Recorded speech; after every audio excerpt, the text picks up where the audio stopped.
Okay, so 1 second. So good evening, everyone, and welcome. I'm Lucy Bullivant. I'm one of the trustees for Temple Bar Trust. And since July 2020, I've curated the Trust's popular online series of talks. And you can see the wealth of talk videos and films we've created and curated to date, as well as details of our future events, talks and walks on the Trust's website, templebartrust.org. So Temple Bar Trust promotes architecture, urban and landscape design in the square mile to a wide public through a regular events program. And equally important is our active support for greater diversity in the architecture and built environment professions, which we address through our talk series and through associated educational initiatives. And it will be a wonderful moment for the Trust and its audiences when we finally return to live events at our home, Temple Bar on Paternoster Square, next to St Paul's Cathedral in the City of London in September of this year, after some internal improvement works there. So we will soon be announcing our exciting event plans for Temple Bar on our website and on social media. And I'm really happy to say that these are going to continue to include live streaming of talks to ensure that they're fully accessible by all members of our audience. So Temple Bar, architectural gateway to the city, designed by Sir Christopher Wren and managed by the Trust, is also home to our associated worshipful company of chartered architects, of which I am a liveryman, yes indeed. So when open in September, Temple Bar will serve as a wider base for giving people a greater understanding of how the city works, including acknowledging some of its key diverse figures and a number of the occupiers of superb buildings. And some of them are architects and other members of the built environment professions. So at Temple Bar, we are curating and creating a living gateway to understanding the city, its environment, buildings, inhabitants, and people's lived experiences. And we're really looking forward to activating our space for in-person events, their meetings, dining, entertainment, and to welcoming you there above all. And you will have also the opportunity to book our venue for your own events as well. So I am really delighted to welcome our speaker tonight, Yemí Aládérun. Hello, Yemí, and welcome. Hello, Lucy. Lovely to be here tonight. Lovely to have you with us tonight. So architect, public sector development manager Yemí Aládérun is a leading advocate for education and housing equality and representation to improve access to the built environment professions. With the title of Public Offerings and using examples of her extensive civic engagement activities, Yemí will discuss tonight the avenues that she's following to engender positive change on issues of collaboration and partnership, housing delivery, inclusion and representation in the construction industry, and multi-sector built environment professions. Before her presentation, here are a few biographical details about Yemí.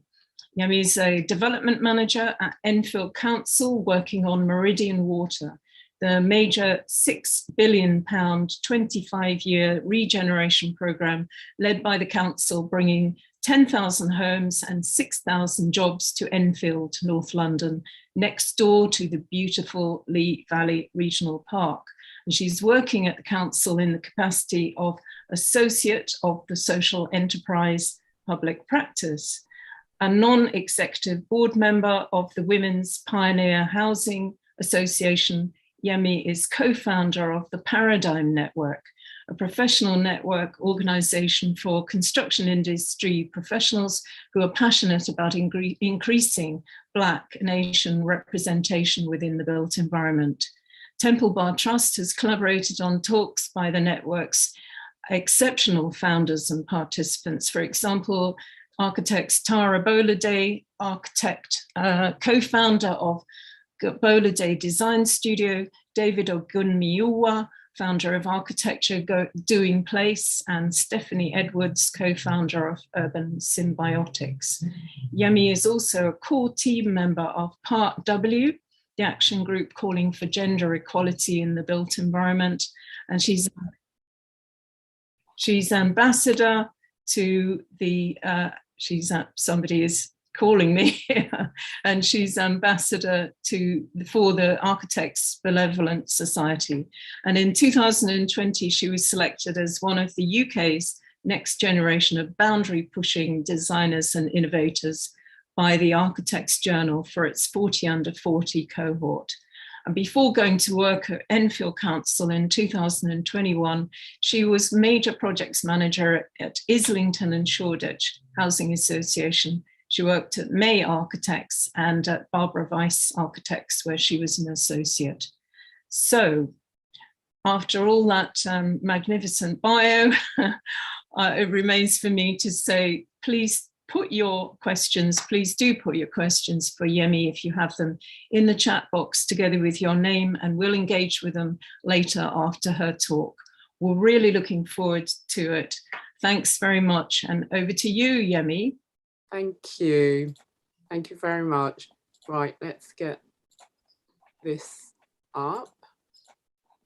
Right, so I hope you could all see that. So thank you very much, everyone that is tuned in tonight. So, I mean, 30 minutes, it's quite a long time to speak and hear my own voice.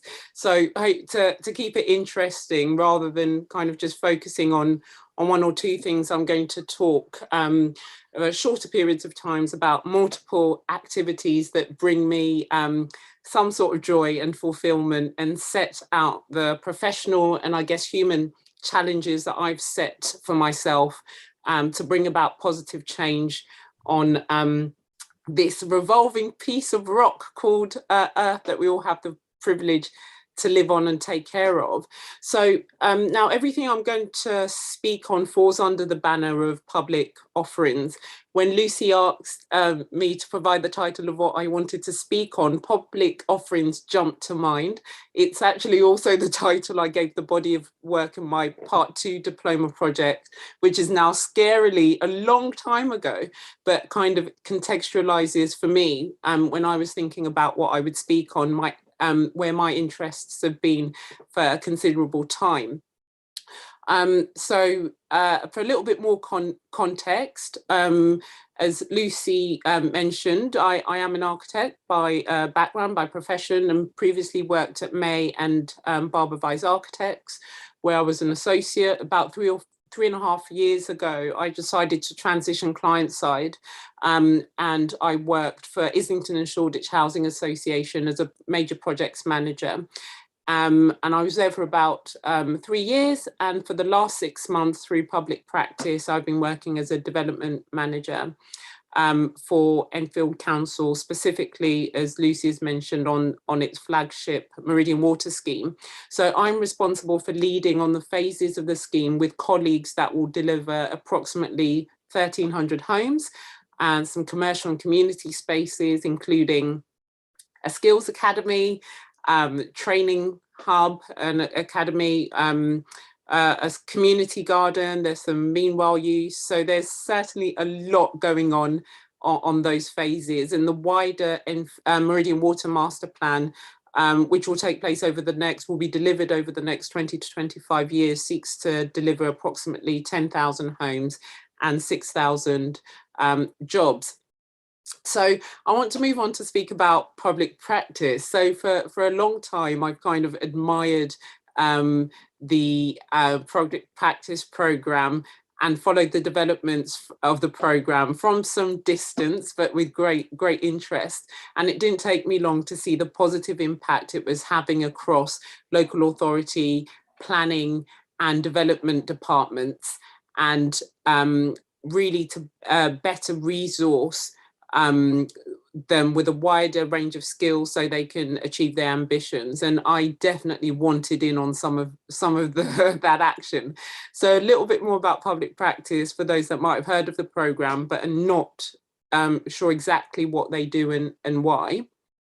In about 2010-2011, the local authority net spend on planning and development was just over 2 million. Housing completions were about, just under 108,000.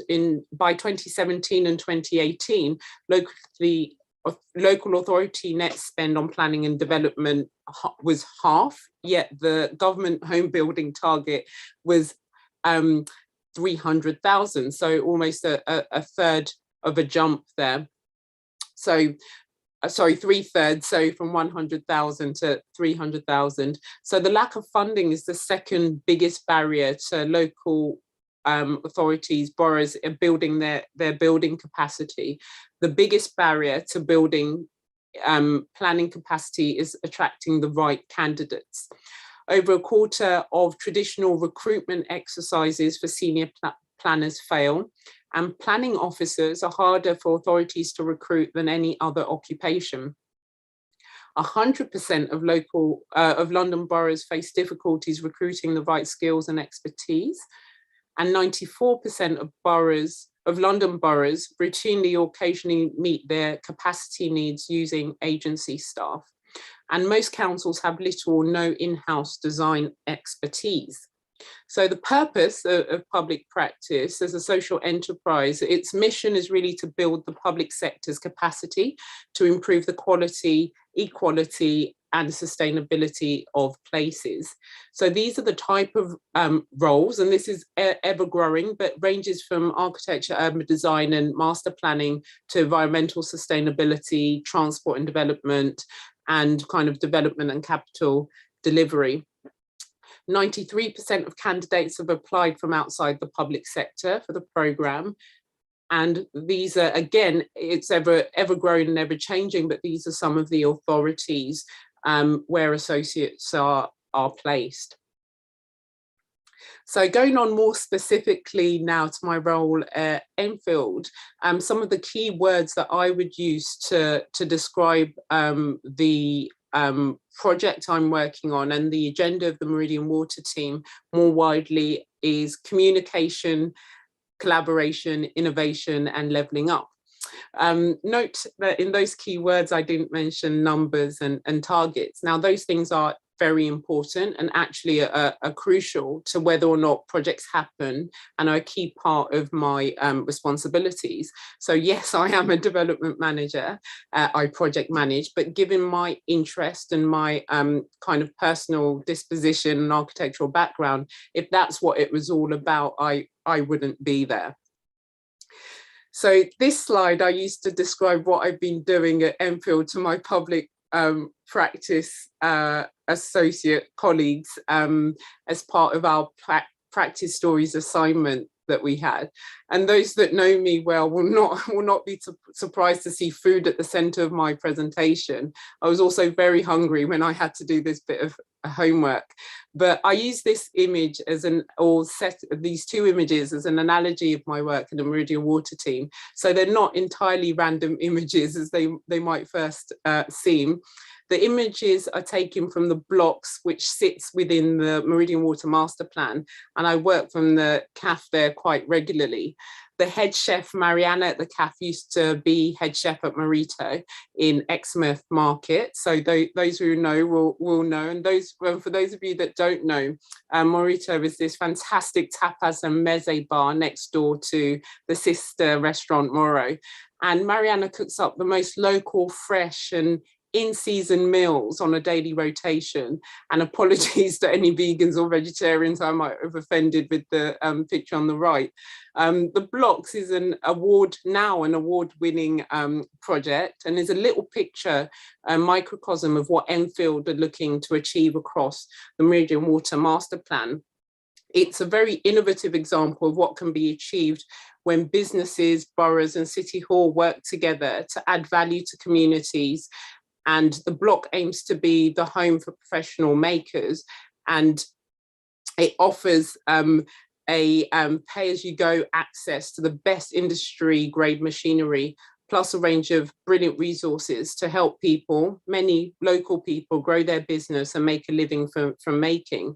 There's a really strong sense of community in the blocks between the makers, and I'm also now starting to get to know people by name. The owners are absolutely brilliant, very friendly, and there's a lot of collaboration and networking that takes place.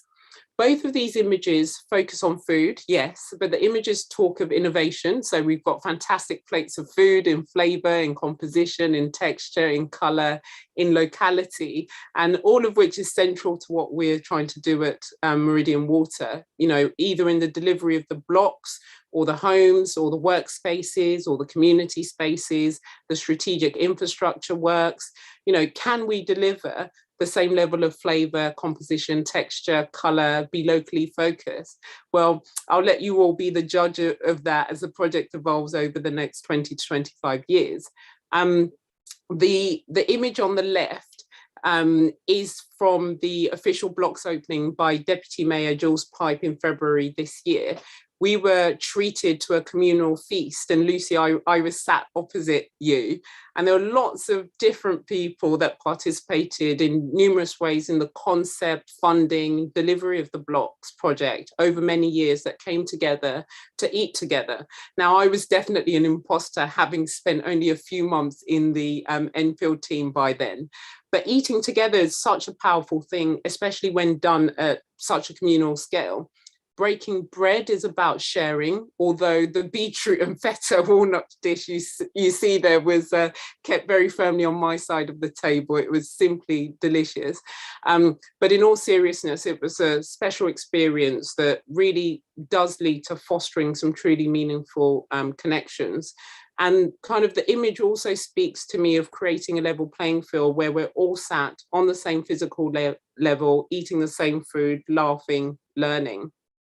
So this is, of course, all incredibly soppy, but ultimately the work I'm doing hand in hand with my colleagues at Meridian Water and the planners and wider Enfield team and our partners is about coming together to achieve a greater good and support existing communities and create opportunities for new participants to be introduced in the working, living, social life of one of the most deprived wards in England. Next slide. Right, so continuing on the theme of communities and creating opportunities and empowerment, I'll touch on two organisations to illustrate my points. To start on the theme of kind of communities and empowerment, I think it should be clear to most of us now that we need to do more to empower communities that we're building for. And when we look at Maslow's hierarchy of needs, which I have re-illustrated here, shelter, so the 5 walls is a basic standard, and I've added digital connectivity as the absolute basic. But we need to look at how we get people to the top of the pyramids, where we're creating homes and communities where people can really thrive and prosper and feel empowered and develop a real sense of belonging. And yes, I definitely do feel that high quality, well-designed homes really does have the power to do that. So I'm really interested in the democratization of design through engagement with a wide range of stakeholders. And I believe what this allows is that what has traditionally been in the domain reserved for experts, so architects, urban designers, and those with the cash, can be opened up and the balance of power made slightly more equal through a process of co-creation and genuine consultation with those that are actually going to be living and working in these homes and the communities we're designing and constructing for. For me, ultimately, meaningful resident and stakeholder engagement is important for operational matters, as well as for design matters and matters of governance, especially for those of us that have a long-term stake in the homes that we are developing and managing. And it's not just about it being the right thing to do, it's also good for bottom line, and it's great for resident and customer satisfaction and fulfillment. Inclusion really is the key to developing a strategy for equitable housing, and the involvement of civil society in official decision making, I think, is very, very powerful. Now, what does this look like in a practical way? So I would like to share examples from Women's Pioneer Housing Association, for which I sit on the board for as an non-exec director. So Women's Pioneers' original mission when it was founded in 1920 was to cater for housing requirements of professionals and other women of moderate means who required distinctive individual homes at moderate rents. A thing that still rings through that still rings through today. So the organisation provides homes and services which offer a springboard for women to achieve their potential. With gender inequality still a very real challenge, our work to champion the housing needs of women remains as important now as it was when we were formed. And the organisation seeks to maximise opportunities for residents to engage with staff to deliver the organisation's objectives. So WPH have a resident engagement and scrutiny panel, which leads on the development of an ongoing programme of collaborative activity and resident scrutiny and feeds back to us at board. The Housing Association also collaborates in many ways with its residents, including working groups on particular topics, such as design workshops for new developments, sitting in on recruitment panels for new staff, sitting on procurement panels to select new contractors, and joining as part of the editorial board for for the Pioneer Press newsletter.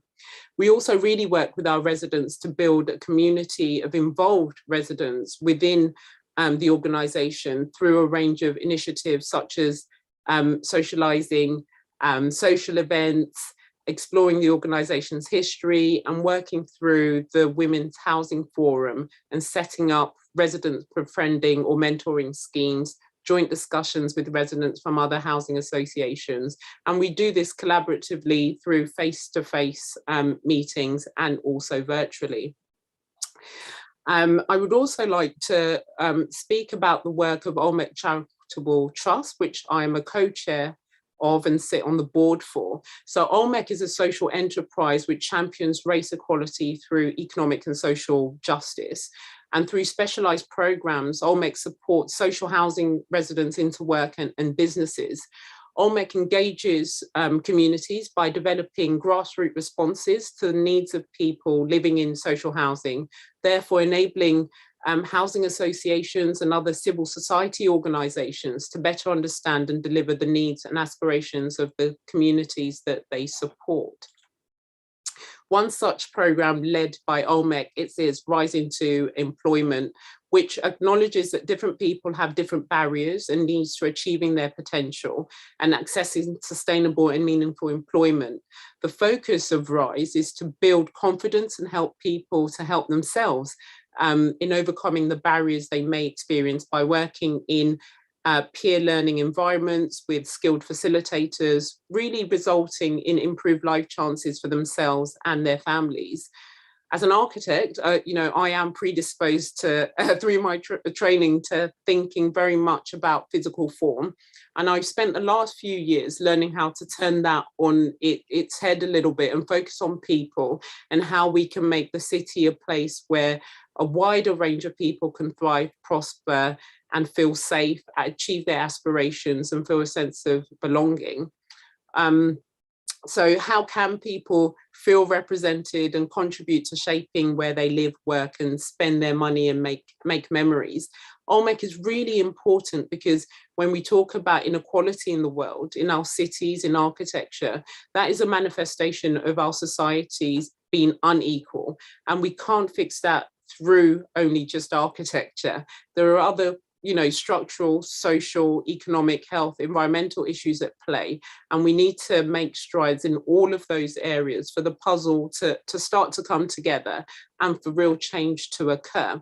Now, it is impossible for just one person to do all of that. And that's where I think collaboration is absolutely key. So now to move on to touch on, spend some time talking about representation and visibility.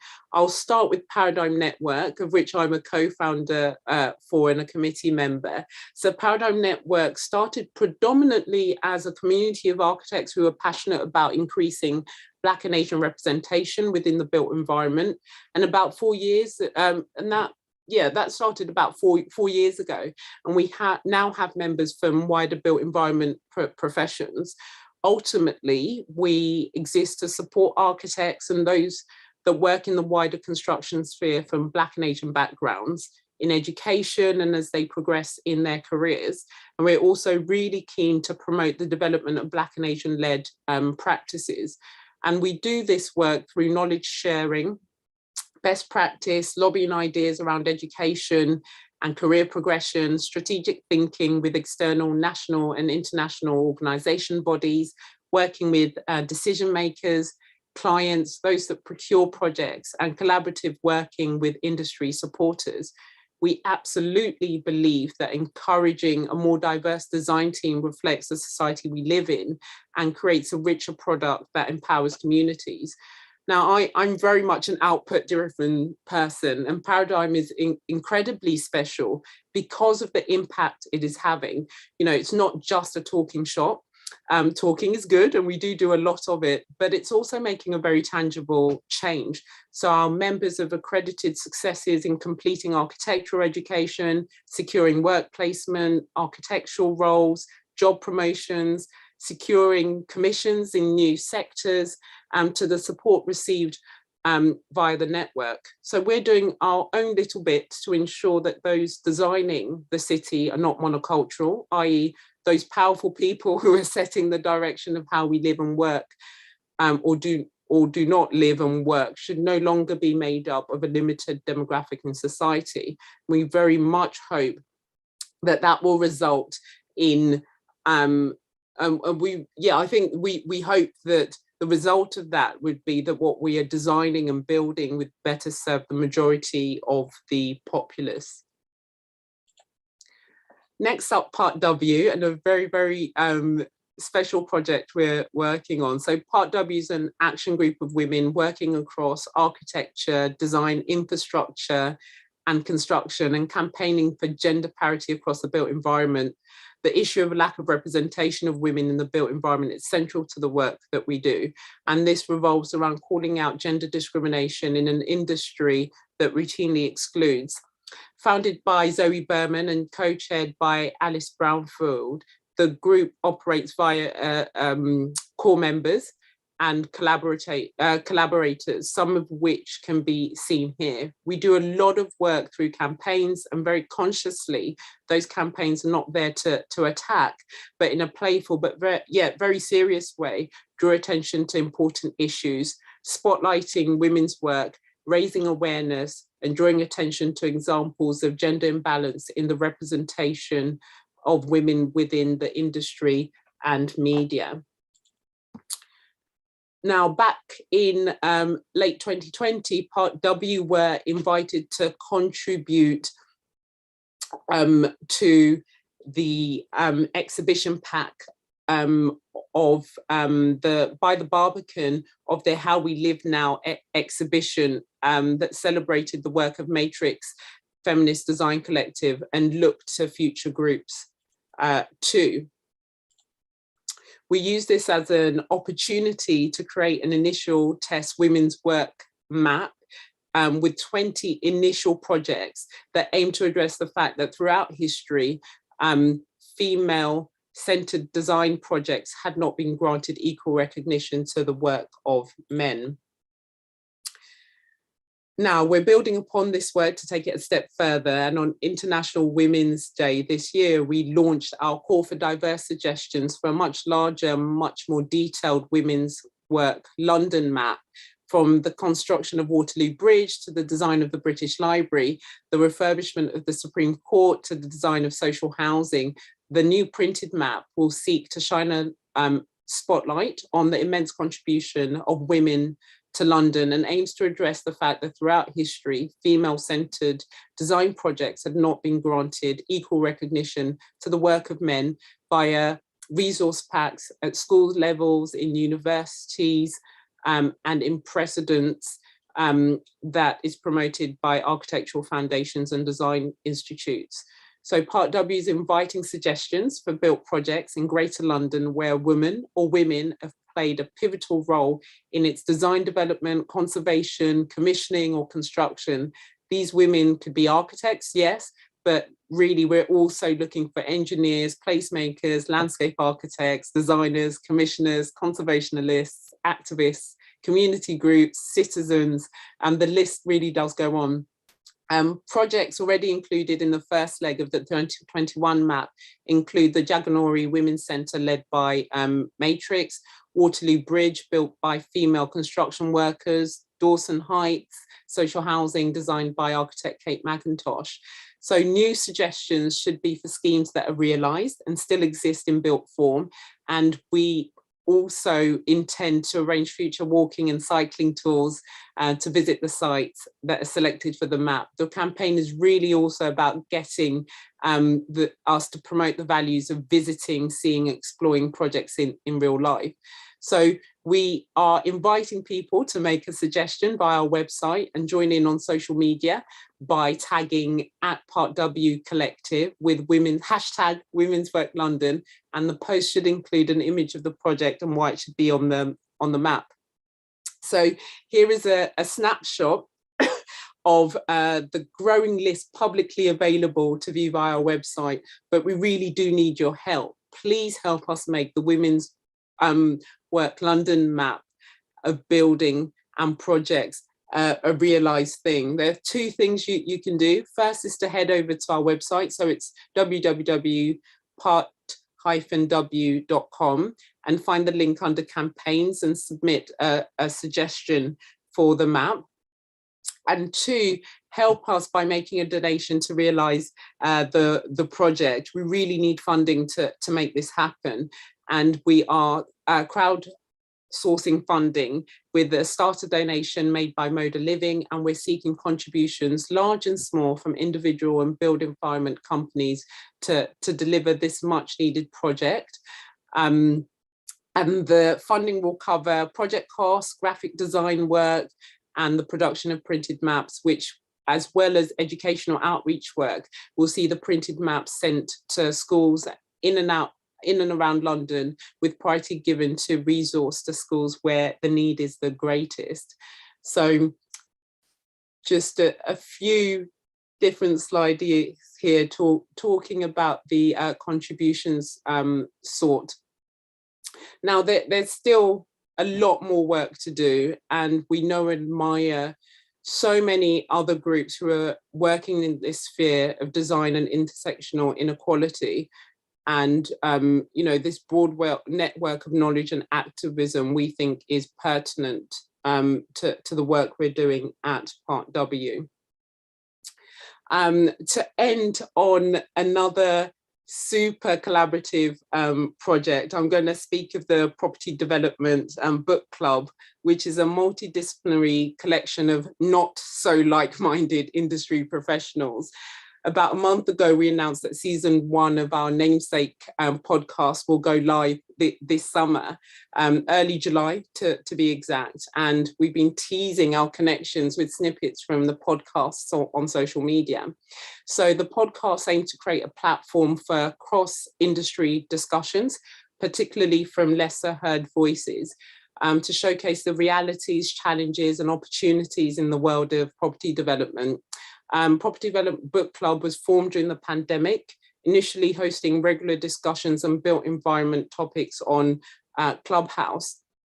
The group has amassed over 1,000 followers on Clubhouse and consists of architects, quantity surveyors, development finance professionals, land managers, structural engineers, planning consultants, and lots others who have a vast amount of experience working on mixed-use developments in the UK and abroad. Individuals in the group work for and with some of the largest developers in the country. So our group discussions and around various topics relating to property development covers subjects ranging from private-public partnerships, regeneration, and prop tech, through to the value of genuine community engagement, and poking at how we look at how we entice in kind of new talent and the next generation. And the first of the 12 action-packed episodes were filled were filmed at the Architectural Practice Office S&M, and will be launching the event at the 30th of June 2020 in 2022 rather, at an in-person event at co-working space Geovation, who will host the event, and tickets are available via Eventbrite, and anyone that wants a ticket can reach out to me on on LinkedIn. So to really end, there's still a lot of work to be done to make our profession of architecture and kind of wider housing and construction sectors more equitable. And that's the personal challenge I've set for myself, and I am absolutely here for it, and I'm keen to collaborate. So please reach out to me and drop me a line either on LinkedIn or head over to yemyaladérun.com to continue conversations after today. So that's me done, Lucy. I'll stop sharing. Well, thank you so much, Yemí. You are such a marvelous, amazing mediator. That is absolutely the case. I mean, what a wealth of public organizations, networks, outputs, offerings.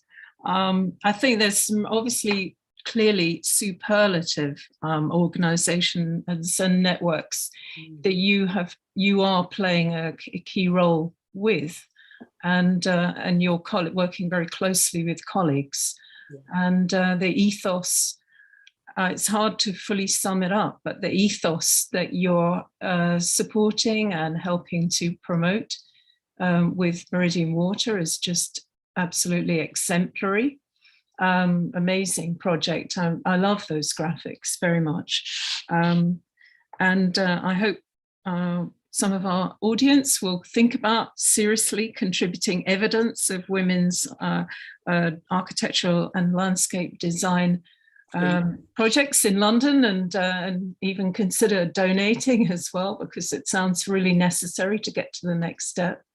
So let me ask our audience yet again, this is your time. If you would like to ask Yemí any questions, let me just check the chat box.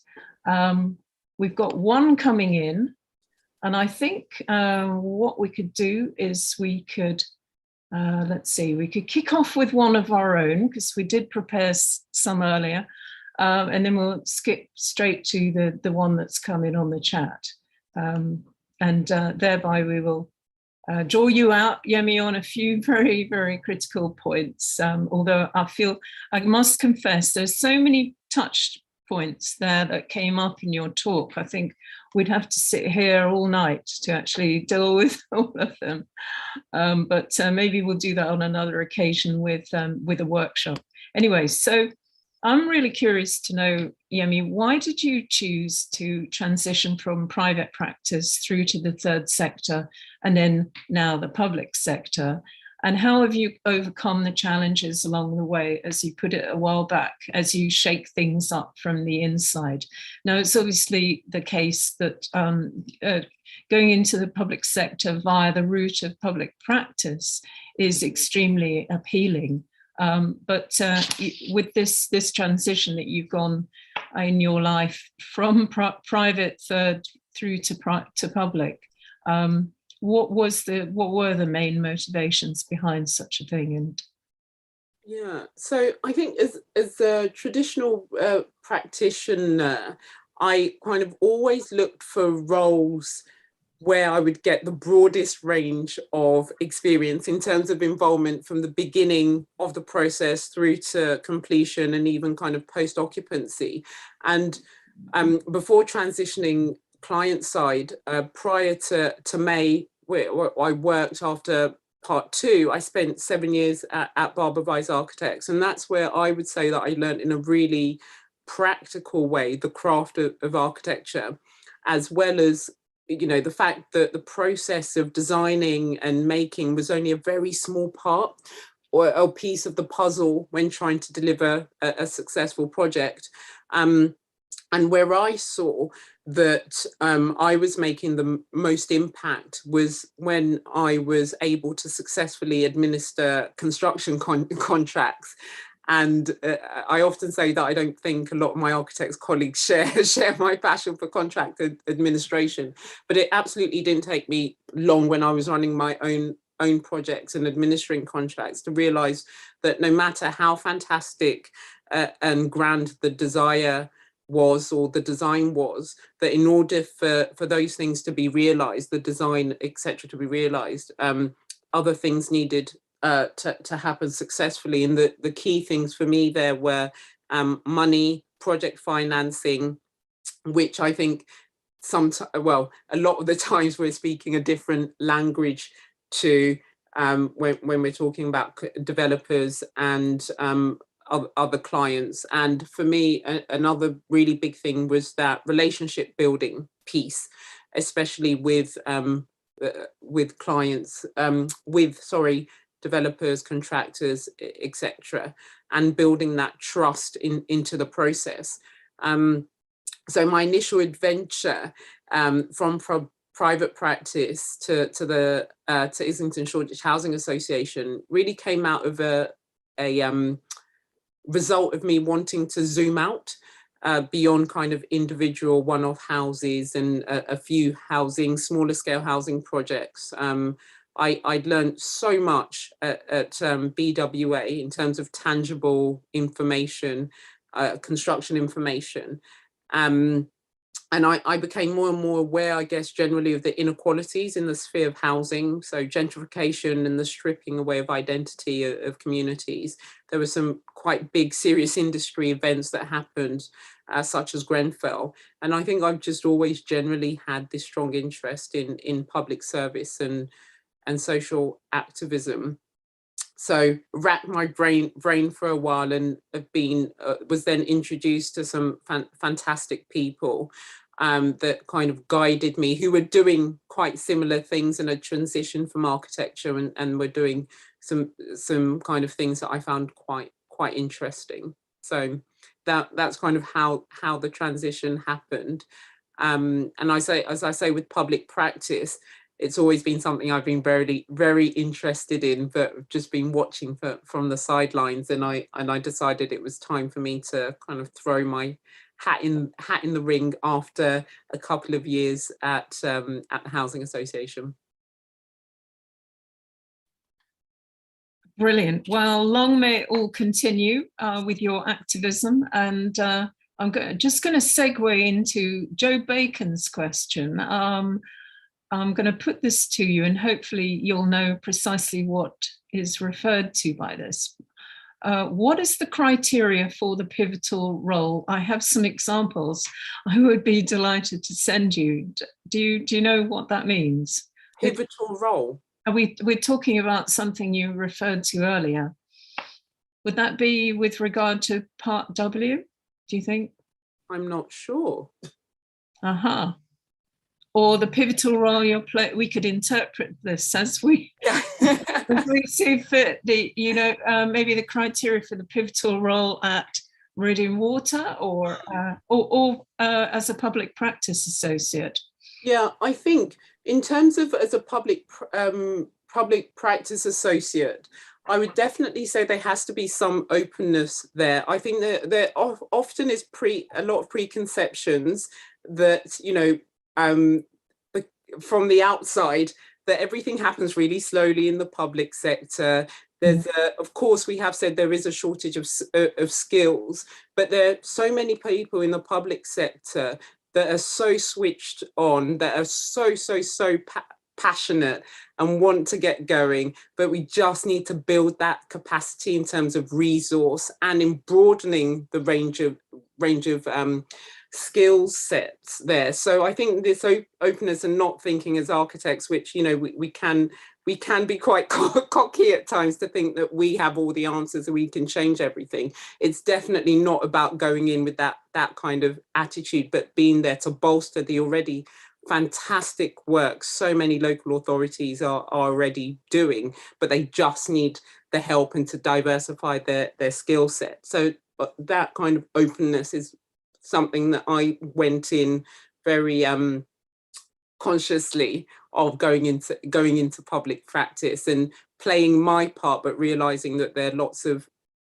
other amazing people already playing a big part in the change that needs to happen there. And what was the other interpretation? I can't quite remember. You gave well, your full-time role on Meridian Water. Yeah. So I think there, I absolutely see, without a doubt, the benefit of having somebody with architectural expertise and background and design expertise in a role that is very much about process and systems and money and spreadsheets and all the rest of it. And I think we have other development managers, project managers that come from different professional backgrounds, so they're surveyors. So we're always going to come about things slightly differently. And I think it's important to balance those roles with design-centered roles. So we're not just looking about money and time, but also looking at quality in terms of design quality and construction quality. And I think that's where I see a lot of benefit in having architects having a key role in being able to influence outcomes. Yeah, right. And thanks a lot for that, because you're clearly driven by very closely shared values that mobilize you throughout the whole of the multidisciplinary ecosystem within which you operate and flourish and advance, don't you? Absolutely. Yeah, that's really, really interesting. Thanks for that. So any more questions from our audience, please don't hold back. So we'll move on to the next one. So this is drawing you out on maybe something you've referred to a few times, but there's more golden scope in this quite big area. So as a public sector development manager, how do you view the responsibility to innovate and adapt methods, processes and services, and specifically in the local environmental socio-economic context of Meridian Water? Yeah, it's absolutely crucial, and we have no choice but to, given the length of the master plan. We also live in a rapidly ever-changing world in terms of our needs, how we want to live, regulation. We need to stay agile, and we need to keep our ears to the ground, and we absolutely need to collaborate, and we need to learn from successes, but also past failures. And we never really talk about failures enough, I don't think. And on this learning point, one of the things I think we need to do more of is post-occupancy evaluations becoming standard. We absolutely kind of at the moment tend to celebrate buildings as objects. And in housing, there's of course a big focus on achieving numbers, which we need to meet to eat away at the much needed housing we need. But the fact is we're not achieving those numbers anyway. I think I showed the public practice kind of figures on the slide when I was talking about public practice and the discrepancies between what we're delivering versus what the targets are.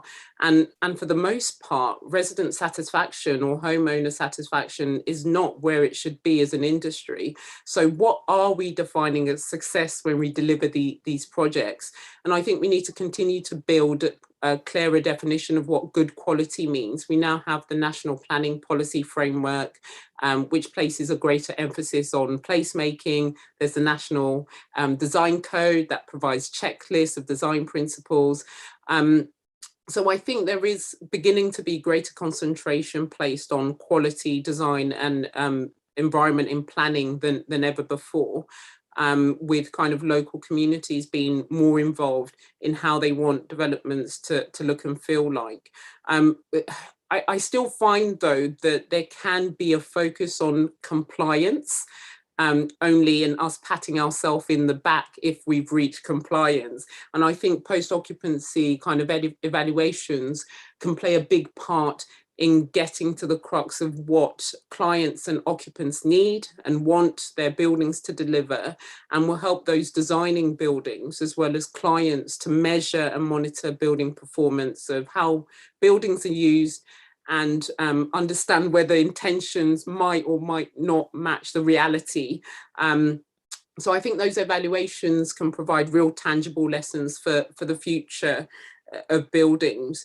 And a really big thing for me also is that if we agree, and I think a lot of people do, that true transformation needs to be market-led, how do we ensure we empower our consumers to require quality homes in kind of sustainable places and think longer term? And if we take the particular viewpoint of those kind of residents that don't have a genuine choice, like some might do, i.e. those that can't shop around and just pick their choice of spec or exactly where they want to live, and those who are reliant on socially rented homes, then those who have the power there need to convince the house builders, the developers, to make certain key changes. And as social landlords, we have a long-term stake in the interest of the properties that we are commissioning. And so social value is not, for me, just about a nice to do. It's kind of financially imperative. If you don't build well and sustainably now, ultimately you pay for it in the long run with whole life cycle costs in repairs, in maintenance, in major retrofitting, and really importantly in reputation. So it costs more in the long term. So that's a key thing I push for as well. Fantastic. That's a really interesting, revealing set of insights, and absolutely dovetailing post-occupancy studies and evaluations with the well-being and needs of community and stakeholders through engagement is really, really critical. Plugging the gaps and creating the connections. I think listening to you speak, you're just such a inspirational systems thinker and doer. We need both, don't we? We need the two to be harmonized. Yeah, fantastic. So Joe Bacon's come back to us. Okay, good. We didn't quite answer the question then. Let's have another go. She confirms that she was referring to the Part W map. Oh. How do you choose female contributors, projects and buildings? She wants a bit of insight into the selection procedure. Oh, so it's absolutely not for us to select. It's for, we just want a crowdsourced. This is why we're going out to everyone. Yes. Anyone that you think has played a pivotal role. And I know pivotal role means, can seem, well, what exactly are we trying to pinpoint? But any woman or group of women that you think have played a role in outputs, they could be commissioners, anything at all, please just pop your suggestions in on the map.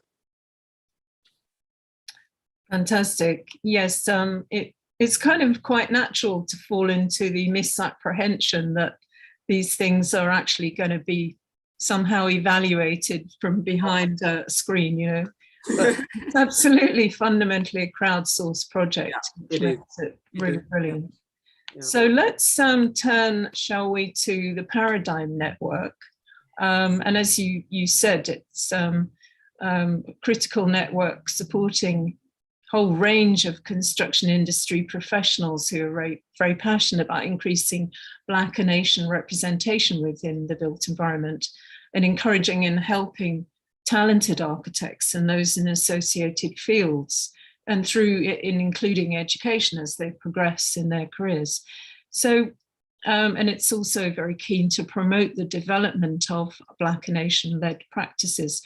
So how do you, as one of the founder members of Paradigm Network plan to keep the momentum going that you've created so valuably to build up the strongest possible legacy, Yemí? Oh, that's such a good question, Lucy. Legacy.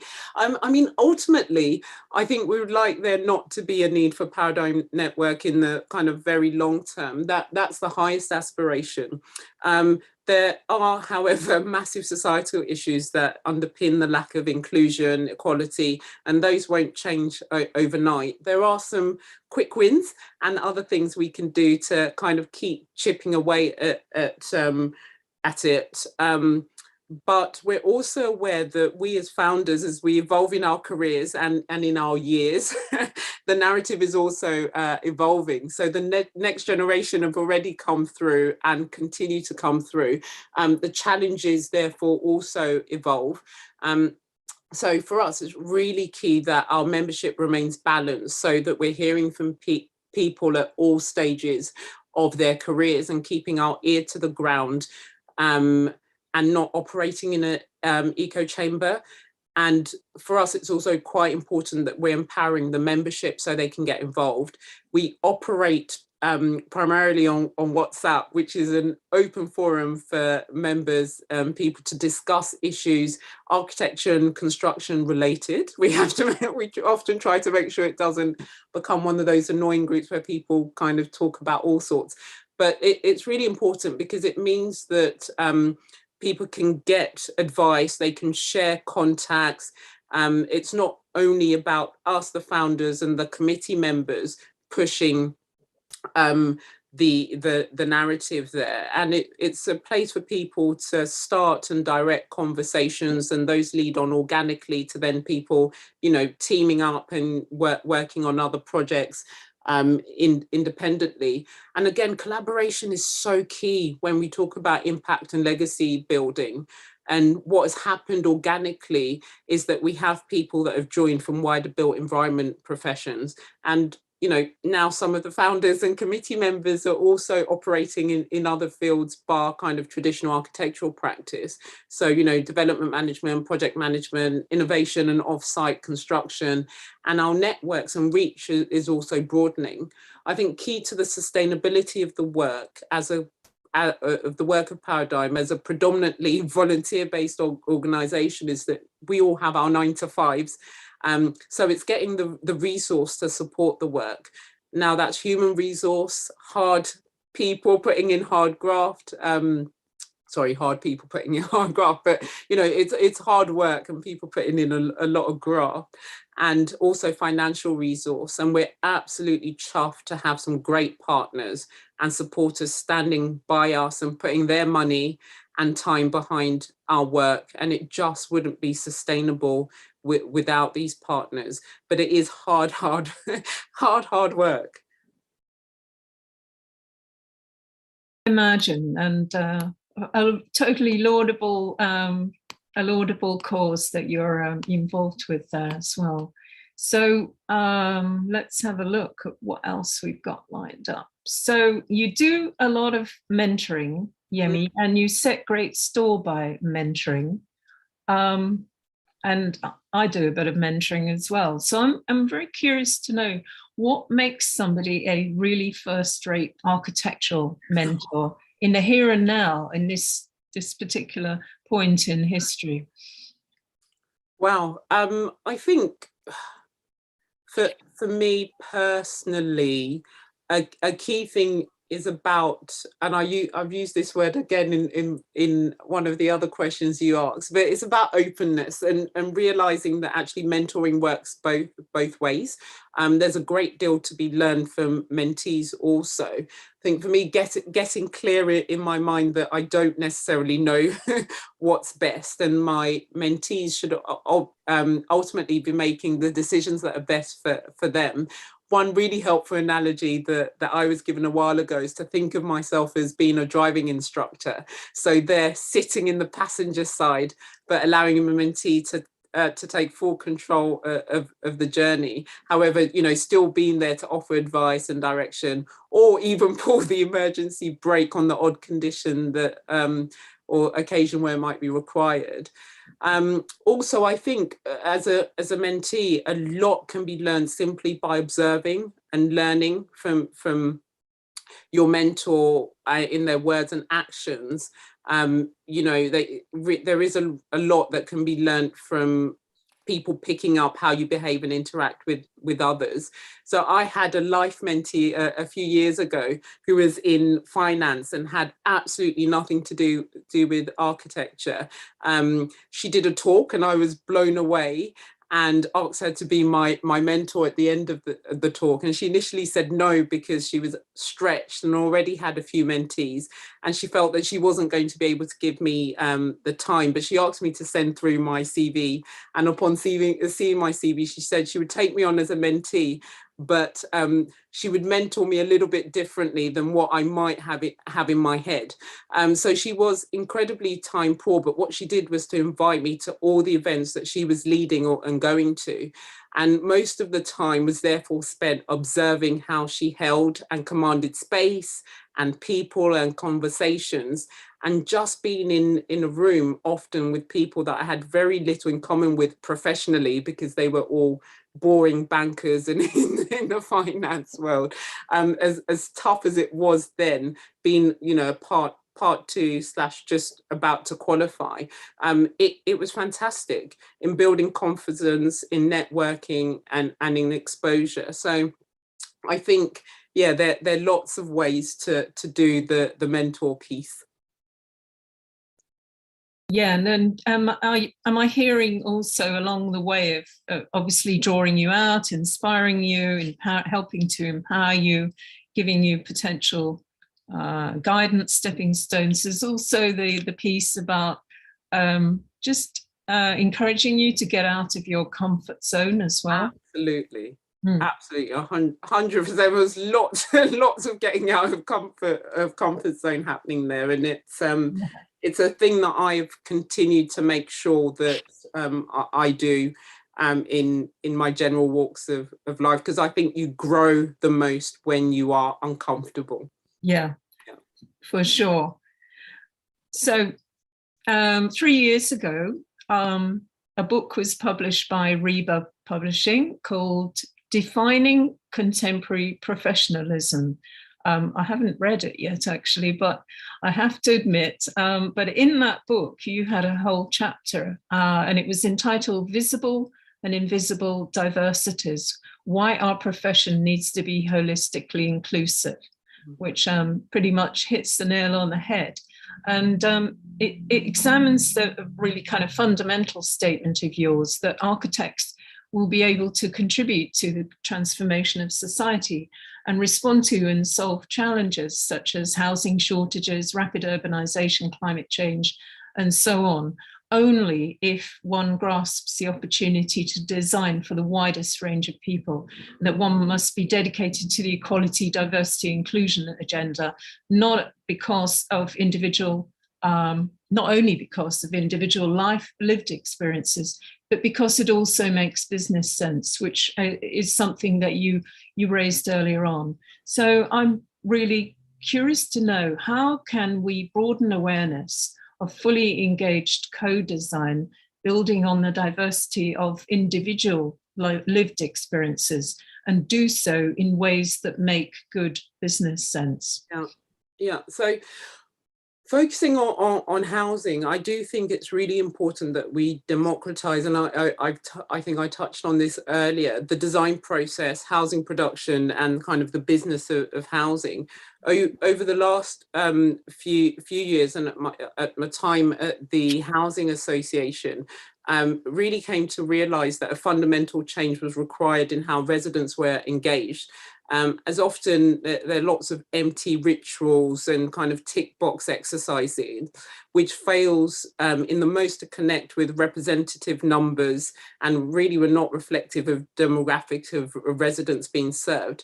And I think in this area, developing a more mature relationship with residents, which goes beyond the transactional kind of landlord-tenant relationship, is key. So developing an approach that focuses on local, tangible and practical issues, and implementing, I think, data to assist in that process is key.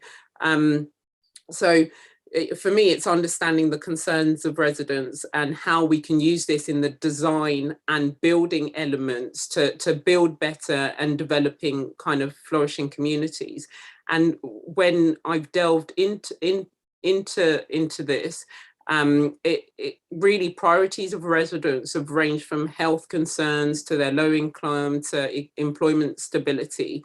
And so it's really about how we combine qualitative and quantitative techniques to avoid wasting time and money on initiatives that residents don't value, therefore won't actually create betterment in how they live. So really understanding how we can use data to inform the debate on what we design and how we drive service improvement, and how we can work better with the end users to kind of check sense, pilot, test and create solutions.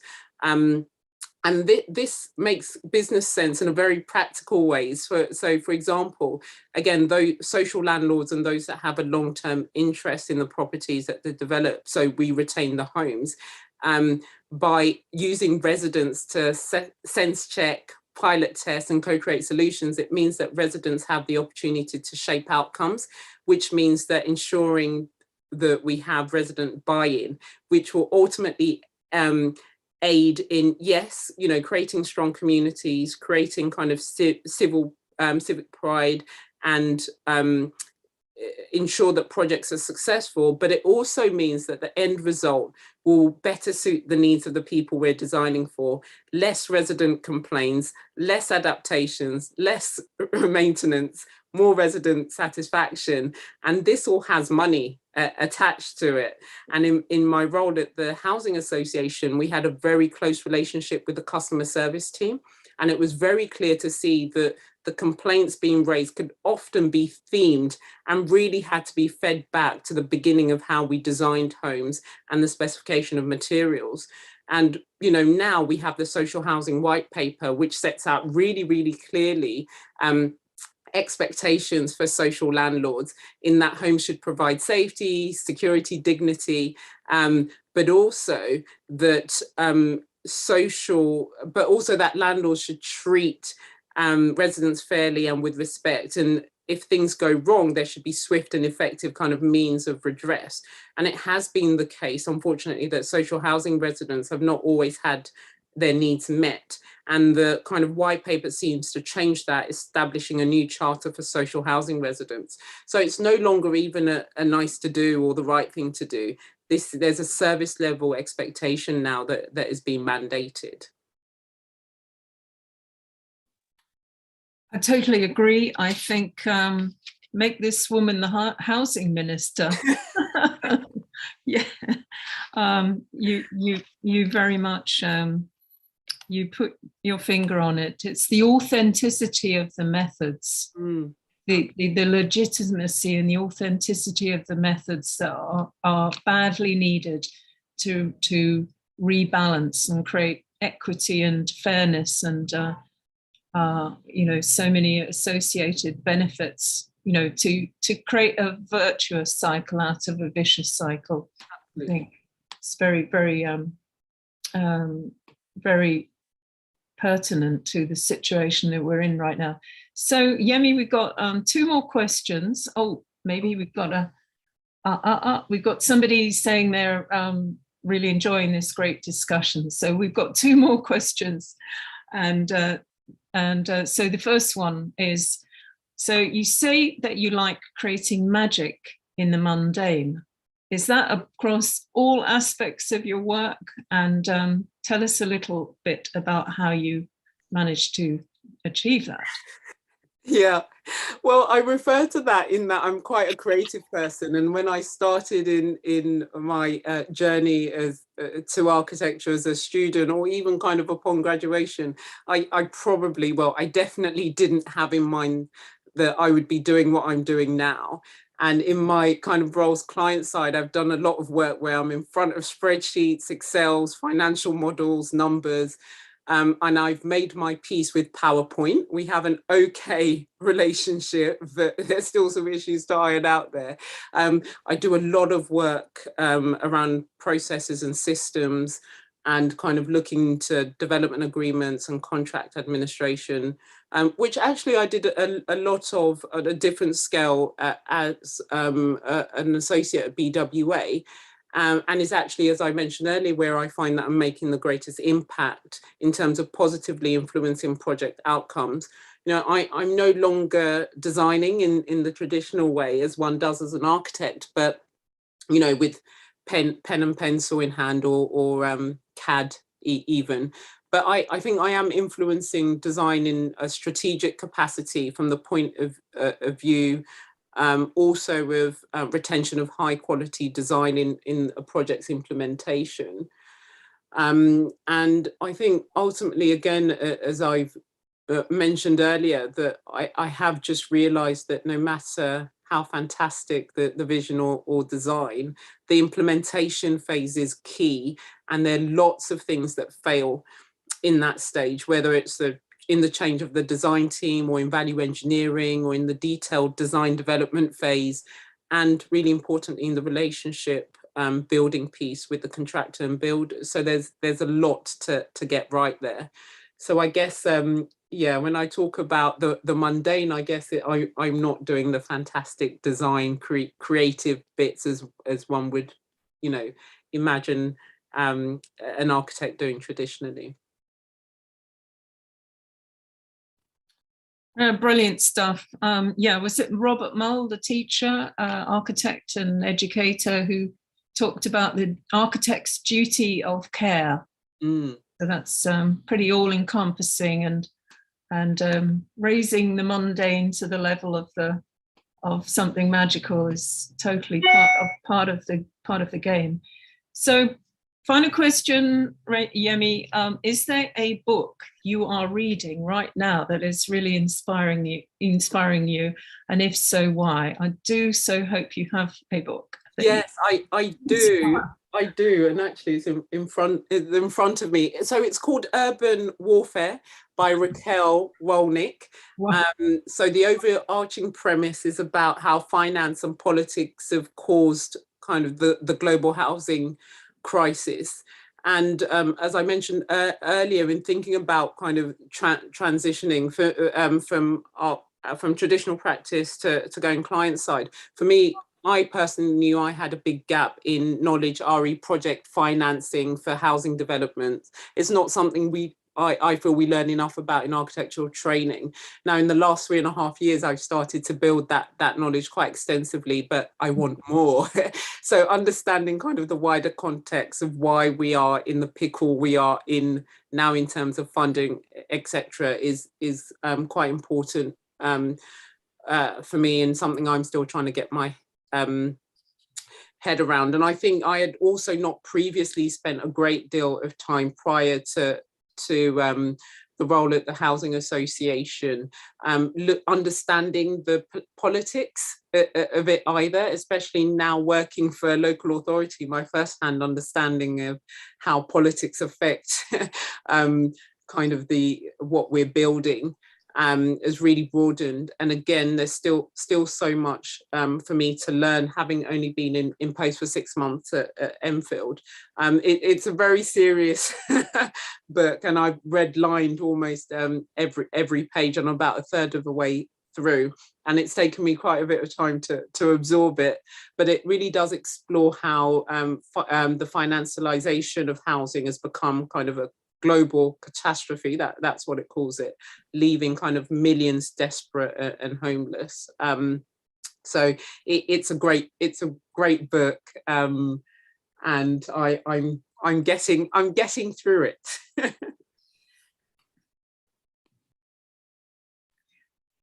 Is it an extensive book, like 300-400 pages or something? Let's have a look. It's gosh.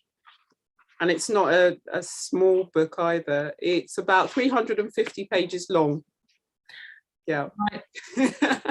I think its time has come. I think it needs to be read. I mean, certainly your description makes it very compelling. Yemí, I have no more questions, and I see our audience is clearly listening and watching carefully and quietly.